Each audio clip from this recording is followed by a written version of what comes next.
জীবনটাকে খেয়ে নিলাম বিয়ে করে তো শান্তি পাইনি, টাকা দেখে তো শুধু বিয়ে করতে গেলাম, কিন্তু আমার কপালটা এত খারাপ এই পুরাকে বিয়ে করে কি বলবো। কেন তোমাকে আমি কিছুটা কম রেখেছি? টাকা দিয়ে তো শুধু সুখ আসে না গো, শুনো আগে, টাকা দিয়ে তুমি যদি সুখ দিতে চাইবা তো সবকিছু হয়ে যেত। তুমি আমায় কোন শান্তিটা দিয়েছো?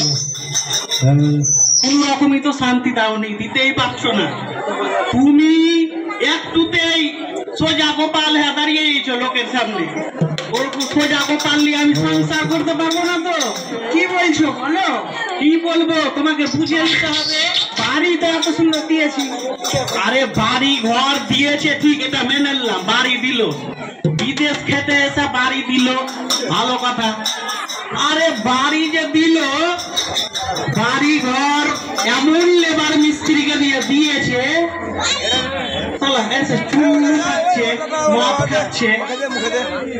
এবার সব মেনে নিলাম, লেবার মিস্ত্রি খাটনি করছে, থাক একটু, ভালো কথা। এবার খেয়ে দে বাড়ি ঘরকে একবারে দিয়েছে বিক্রে। আরে আমার যে এত সুন্দর রূপ, তুমি কি কোনো কিছু শান্তি দিবা, সুখ দিবা না? কেন দেবো না? চলো না গো ঘরে চলো। আরে সবাইকে বলতে হবে তো, গায়ের লক্ষ্যে নেলে বুঝবে কেমন করে যে আমি কোন অশান্তিতে ভোগ করছি। হ্যাঁ, আরে শুনো, বাড়ি দিয়েছে, বাড়ি দিয়েছে বিশাল বড়, ব্যাঙ্গালোরে কাজ করছে, চাকরি পেয়েছে। আর আমিও কিন্তু অল্প বয়স, বুড়া দেখা ঝুলে গেলাম, ও চাকরি করছে, তো আমার সুখ আসবে। ওরকম বললে হবে?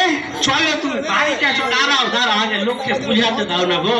তুমিও হয়তো একবারে কি বলবো বাবা, ও বাবা। আরে বাড়ি ঘর দিল ঠিক আছে, বড় বাড়ি উঠিয়েছে, লেবার মিস্ত্রি মাতাল। এবার ওই লেবার মিস্ত্রি বাড়িতে এসে বাড়ি ঘর সব করেছে, একটা যে বাথরুম করবে, বাথরুমই নাই বাড়িতে, চারদিক খালি ঘেরে দিলে বাড়ি হয়ে গেল। কিসের সুখ? কোনো সুখ নাই।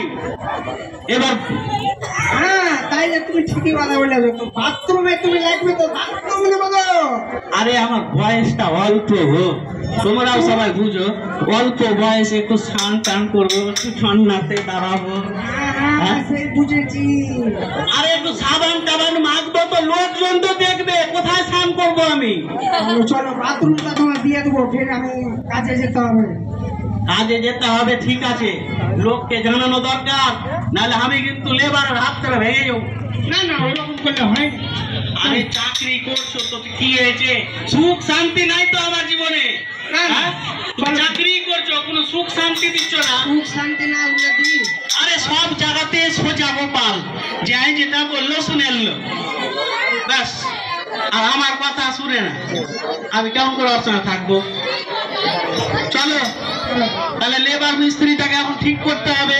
লেবার মিস্ত্রি আমি দেখতে দিচ্ছি না। হ্যাঁ, কথা বলে রেখেছো? আচ্ছা ঠিক আছে, এবার যদি মাতাল বাড়িয়েছে লেবার মিস্ত্রি, তাহলে কিন্তু আমি আর তোমার সঙ্গে সংসার করতে রাজি না। হ্যাঁ চলো।